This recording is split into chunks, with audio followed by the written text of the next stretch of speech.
Hi, everybody. This is the Baseball Hut, the amazing, spectacular, terrific, the great one, the People's Champion.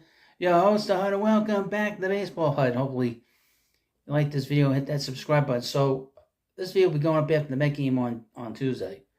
I don't know what the result was as I record this video. Just so you know, this video is about Pete Alonso.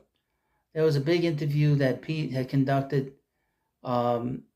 And basically, it was about him talking about how he liked being with the Mets, how he liked being with, gets along with the front office, gets along with Steve Cohen, gets along with his teammates.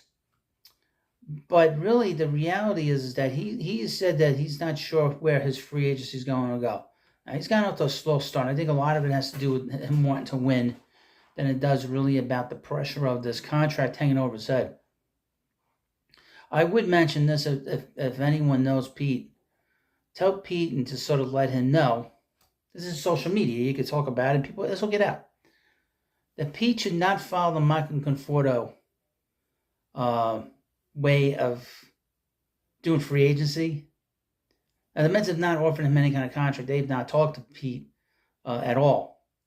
But if Pete does not have a good year, do not, under any circumstances, turn down the qualifying offer. Don't do a Michael Conforto.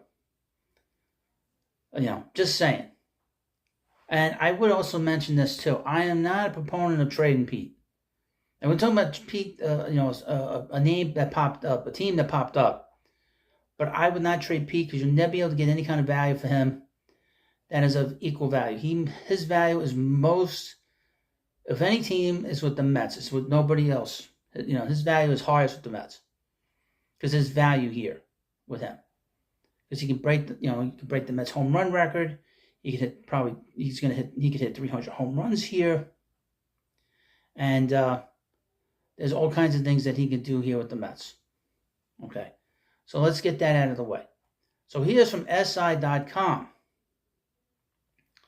Headline: Mariners floated as possible trade option for Mets star Pete Alonso by Insider. The Mets have a tough decision to make regarding their top slugger. There are plenty of rumors swirling around the New York Mets. New York has had an up and down start to the 24 campaign, but does have the talent to compete for a postseason spot. The Mets have shown some flashes, but have been inconsistent to begin the campaign. Well, they've been swinging from one end of the spectrum to the other end of the spectrum. We've seen that. I would mention though about the Mets start, it's much better than I thought it would be. Even though they've had this tough stretch. I think they've played much, much better than I thought they would. I personally. Just, based on their schedule. But they have been going from one extreme to the other. They have been very consistent. One big question that the club will have to address is the future star first baseman Pete Alonso. The 29-year-old will be a free agent at the end of the season. It's unclear what will happen with him. He has made it known that he wants to stay with the Mets, but he has been in trade rumors over the last year. Now, the Mets put him out there just to get an idea of what his value was. If the Mets are in contention for a postseason spot around the trade deadline, it wouldn't be too surprising to see the trade speculation pick up even more than it already has. Alonso is expected to land a massive deal in free agency, and it's unclear if New York wants to pay him. The Athletics' Jim Bowden compiled a list of trades he'd like to see happen. Afloat, the Mariners a possible option for Alonso if the Mets end up moving him.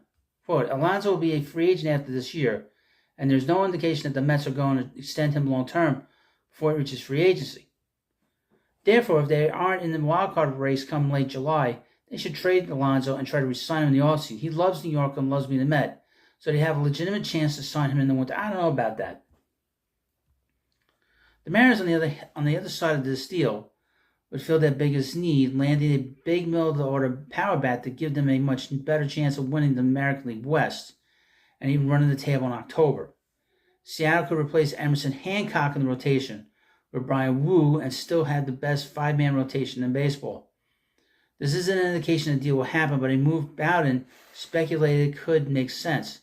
Alonso has been a homegrown star for the Mets, and they at least should consider all options to retain him before considering any trade. They also mentioned J.P. France, just played terribly.